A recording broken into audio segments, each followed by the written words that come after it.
নমস্কার, শাওন পাকশালাতে সবাইকে স্বাগত জানাই। আজকে আমি বানাবো চিলি ফিশ।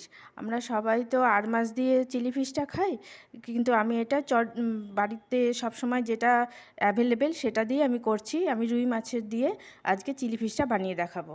তার জন্য আমি রুই মাছটাকে প্রথমে একটু ভিনিগার আর লবণ দিয়ে ভিজিয়ে রেখেছিলাম, যাতে আষ্টে গন্ধটা চলে যায়। আমি তারপরে ভালো মতো জল দিয়ে ধুয়ে নিয়েছি, ধুয়ে নিয়ে ছোট ছোট পিস করে নিয়েছি। আর নিয়েছি রসুন কুচি, আদা কুচি, লঙ্কা কুচি, পেঁয়াজের পাপড়িগুলোকে ছাড়িয়ে নিয়েছি, ক্যাপসিকাম টুকরো টুকরো করে নিয়েছি। আর লাগবে একটা ডিম, chilli tomato sauce, soya sauce, green chilli sauce আর কর্নফ্লাওয়ার, আর নিয়েছি লবণ। এখন আমি চিলি ফিশটাকে এখন ম্যারিনেট করে নেব। এখন আমি রুই মাছটার মধ্যে কর্নফ্লাওয়ার দিয়ে দিচ্ছি, পরিমাণ মতো লবণ। যেহেতু মাছটা আমি ভিনিগার দিয়ে ভিজিয়ে রেখেছিলাম, সেই জন্য এখন আমি কম পরিমাণে লবণ দেব সামান্য হলুদ গুঁড়ো।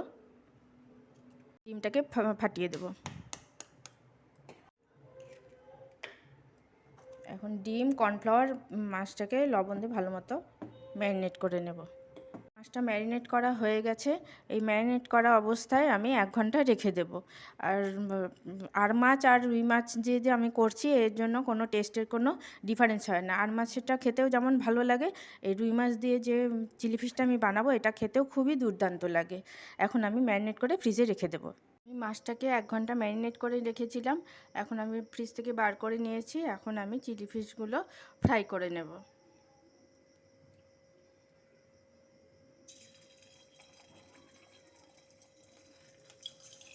চিলি ফিশগুলো ফ্রাই করা হয়ে গেছে। এখন আমি গ্রেভিটা তৈরি করতে যাব। সাদা তেল গরম করতে বসিয়ে দিয়েছি, তেল গরম হয়ে গেছে। এখন আমি ওই গরম তেলের মধ্যে রসুন কুচি দিয়ে দেব। সুন্দর গন্ধ বেরোতে শুরু করেছে, দিয়ে দেব আদা কুচি। এটাও ফ্রাই করা হয়ে গেছে, কাঁচা গন্ধ চলে গেছে আদার। এখন আমি লঙ্কা কুচি দিয়ে দেবো।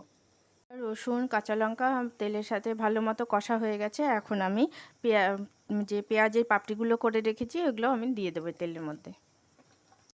ক্যাপসিকামের টুকরোগুলো, ক্যাপসিকাম, পেঁয়াজ, আদা, রসুন সমস্ত কিছুর সাথে ভালো মতো করে কষে নেব। এখন আঁচটাকে মিডিয়ামে রেখেছি। দেবো পরিমাণ মতো লবণ। যেহেতু ফিশ পকোড়াগুলোর মধ্যে লবণ দেওয়া আছে, আবার সস দেবো, তার মধ্যেও লবণ থাকবে, এই জন্য আমি কম পরিমাণে লবণ দিচ্ছি। দিয়ে দেবো হলুদের গুঁড়ো সামান্য। আমি এখন একটা আলাদা বাটির মধ্যে কর্নফ্লাওয়ার নিয়ে নিচ্ছি। কর্নফ্লাওয়ার দিয়েছি, এবার রুম টেম্পারেচারে রাখা জল দিয়ে দিচ্ছি। সবসময় রুম টেম্পারেচারে রাখা জল দিয়ে এই কর্নফ্লাওয়ারটা গুলাতে হয়, নাহলে ডুমো ডুমো হয়ে থাকে।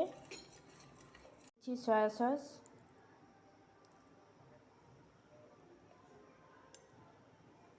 আমি 2 চামচ কর্নফ্লাওয়ার নিয়েছিলাম, ওর মধ্যে 2 চামচ আমি সয়া সস দিয়ে দিচ্ছি। দিয়ে দিচ্ছি chilli sauce, green chilli sauce দিচ্ছি। আপনারা রেড চিলি সস পেলে সেটাও দিতে পারেন। এটাও 2 চামচ দিয়ে দেব।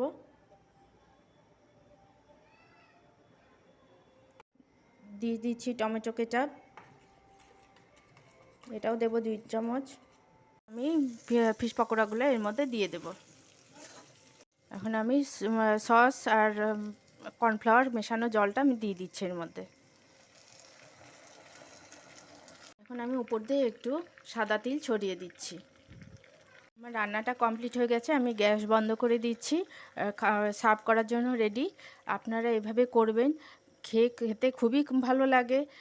খেয়ে যদি ভালো লাগে, আমার চ্যানেলটিকে সাবস্ক্রাইব করবেন, লাইক করবেন, শেয়ার করবেন এবং কমেন্ট করে আমার পাশে থাকবেন। আমরা তো সাধারণত আর মাছ দিয়ে চিলি ফিশটা খেয়ে থাকি। আমি আজকে তো রুই মাছ দিয়ে করে দেখালাম। তো এইভাবেও আপনারা বাড়িতে করে খাবেন। আর খেতে কোনো রকম টেস্টের কোনো রকম ডিফারেন্স হয় না আর মাছের সাথে। এটাও খেতে খুবই ভালো লাগে। আপনারা অবশ্যই বাড়িতে এটা ট্রাই করবেন।